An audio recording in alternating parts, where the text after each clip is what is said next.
Dorrit by Charles Dickens. Book 2, Riches. Chapter 2, Mrs. General. It is indispensable to present the accomplished lady who was of sufficient importance in the suite of the Dorrit family to have a line to herself in the Traveller's Book. Mrs. General was the daughter of a clerical dignitary in a cathedral town, where she had led the fashion until she was near 45 as a single lady can be. A stiff commissariat officer of 60, famous as a martinet, had then become enamoured of the gravity with which she drove the proprieties, four in hand, through the cathedral town society, and had solicited to be taken beside her on the box of the cool coach of ceremony to which that team was harnessed. His proposal of marriage being accepted by the lady, the commissary took his seat behind the proprieties with great decorum, and Mrs. General drove until the commissary died. In the course of the united journey they ran over several people who came in the way of the proprieties, but always in a high style and with composure. The commissary having been buried with all the decorations suitable to the service, the whole team of proprieties were harnessed to his hearse, and they all had feathers and black velvet housings with his coat of arms in the corner. Mrs. General began to inquire what quantity of dust and ashes was deposited at the banker's.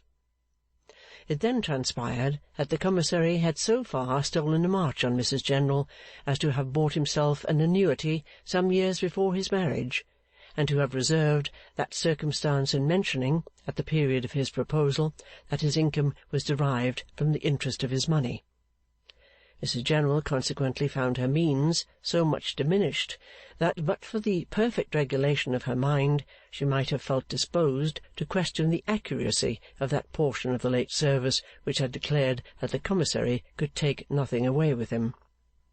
In this state of affairs, it occurred to Mrs. General that she might form the mind and eke the manners of some young lady of distinction, or that she might harness the proprieties to the carriage of some rich young heiress or widow, and become at once the driver and guard of such vehicle through the social mazes. Mrs. General's communication of this idea to her clerical and commissariat connection was so warmly applauded that, but for the lady's undoubted merit, it might have appeared as though they wanted to get rid of her.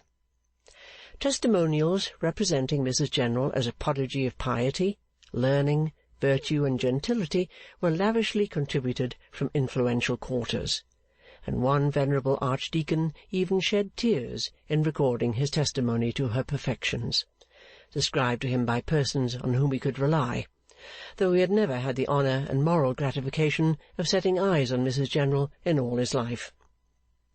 Thus delegated on her mission, as it were, by Church and State, Mrs. General, who had always occupied high ground, felt in a condition to keep it, and began by putting herself up at a very high figure.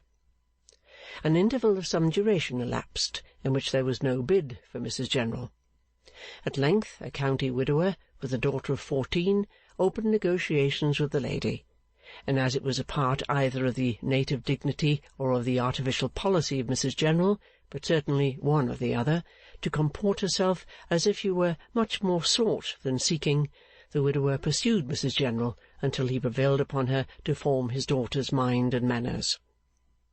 The execution of this trust occupied Mrs. General about 7 years, in the course of which time she made the tour of Europe, and saw most of that extensive miscellany of objects which it is essential that all persons of polite cultivation should see with other people's eyes and never with their own. When her charge was at length formed, the marriage, not only of the young lady, but likewise of her father, the widower, was resolved on. The widower then, finding Mrs. General both inconvenient and expensive, became of a sudden almost as much affected by her merits as the archdeacon had been, and circulated such praises of her surpassing worth in all quarters where he thought an opportunity might arise of transferring the blessing to somebody else, that Mrs. General was a name more honourable than ever. The Phoenix was to let on this elevated perch, when Mr. Dorrit, who had lately succeeded to his property, mentioned to his bankers that he wished to discover a lady, well bred, accomplished, well connected, well accustomed to good society, who was qualified at once to complete the education of his daughters and to be their matron or chaperon. Mr Dorrit's bankers, as bankers of the county widower, instantly said, Mrs General. Pursuing the light so fortunately hit upon, and finding the concurrent testimony of the whole of Mrs General's acquaintance to be of the pathetic nature already recorded, Mr Dorrit took the trouble of going down to the county of the county widower to see Mrs General, in whom he found a lady of a quality superior to his highest expectations. Might I be excused, said Mr Dorrit, if I inquired, what Why, indeed, returned Mrs General, stopping the word. It is a subject on which I prefer to avoid entering. I have never entered on it with my friends here, and I cannot overcome the delicacy, Mr Dorrit, with which I have always regarded it. I am not, as I hope you are aware, a governess. Oh, dear no, said Mr Dorrit. Pray, madam, do not imagine for a moment that I think so. He really blushed to be suspected of it. Mrs General gravely inclined her head. I cannot therefore put a price upon services which it is a pleasure to me to render if I can render them spontaneously, but which I could not render in mere return for any consideration. Neither do I know how or where to find a case parallel to my own. It is peculiar. No doubt. But how then, Mr Dorrit not unnaturally hinted, could the subject be approached? I cannot object, said Mrs General, though even that is disagreeable to me, to Mr Dorrit inquiring in confidence of my friends here what amount they have been accustomed at quarterly intervals to pay to my credit at my bankers. Mr Dorrit bowed his acknowledgments. Permit me to add, said Mrs General, that beyond this I can never resume the topic. Also that I can accept no second or inferior position. If the honour were proposed to me of becoming known to Mr Dorrit's family, I think 2 daughters were mentioned. 2 daughters. I could only accept it on terms of perfect equality, as a companion, protector, mentor, and friend. Mr Dorrit, in spite of his sense of his importance, felt as if it would be quite a kindness in her to accept it on any conditions. He almost said as much. I think, repeated Mrs General, 2 daughters were mentioned? 2 daughters, said Mr Dorrit again. It would therefore, said Mrs General, be necessary to add a 3rd more to the payment, whatever its amount may prove to be, which my friends here have been accustomed to make to my bankers. Mr Dorrit lost no time in referring the delicate question to the county widower, and finding that he had been accustomed to pay £300 a year to the credit of Mrs General, arrived, without any severe strain on his arithmetic, at the conclusion that he himself must pay 4. Mrs General being an article of that lustrous surface which suggests that it is worth any money, he made a formal proposal to be allowed to have the honour and pleasure of regarding her as a member of his family. Mrs General conceded that high privilege, and here she was. In person, Mrs General, including her skirts, which had much to do with it, was of a dignified and imposing appearance, ample, rustling, gravely voluminous, always upright behind the proprieties. She might have been taken, had been taken, to the top of the Alps and the bottom of Herculaneum, without disarranging a fold in her dress or displacing a pin.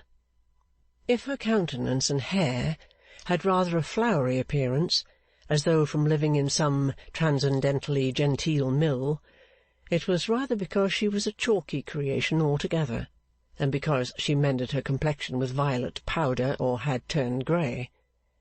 If her eyes had no expression, it was probably because they had nothing to express. If she had few wrinkles, it was because her mind had never traced its name or any other inscription on her face. A cool, waxy, blown-out woman who had never lighted well. Mrs General had no opinions. Her way of forming a mind was to prevent it from forming opinions. She had a little circular set of mental grooves or rails on which he started little trains of other people's opinions, which never overtook one another and never got anywhere. Even her propriety could not dispute that there was impropriety in the world, but Mrs. General's way of getting rid of it was to put it out of sight, and make believe that there was no such thing. This was another of her ways of forming a mind, to cram all articles of difficulty into cupboards, lock them up, and say they had no existence. It was the easiest way, and, beyond all comparison, the properest. Mrs. General was not to be told of anything shocking. Accidents, miseries, and offences were never to be mentioned before her. Passion was to go to sleep in the presence of Mrs. General, and blood was to change to milk and water. The little that was left in the world, when all these deductions were made, it was Mrs. General's province to varnish. In that formation process of hers she dipped the smallest of brushes into the largest of pots, and varnished the surface of every object that came under her consideration. The more cracked it was, the more Mrs. General varnished it. There was varnish in Mrs. General's voice, varnish in Mrs. General's touch, an atmosphere of varnish around Mrs. General's figure. Mrs. General's dreams ought to have been varnished, if she had any, lying asleep in the arms of the good St. Bernard, with the feathery snow falling on his housetop. End of Book 2, Chapter 2.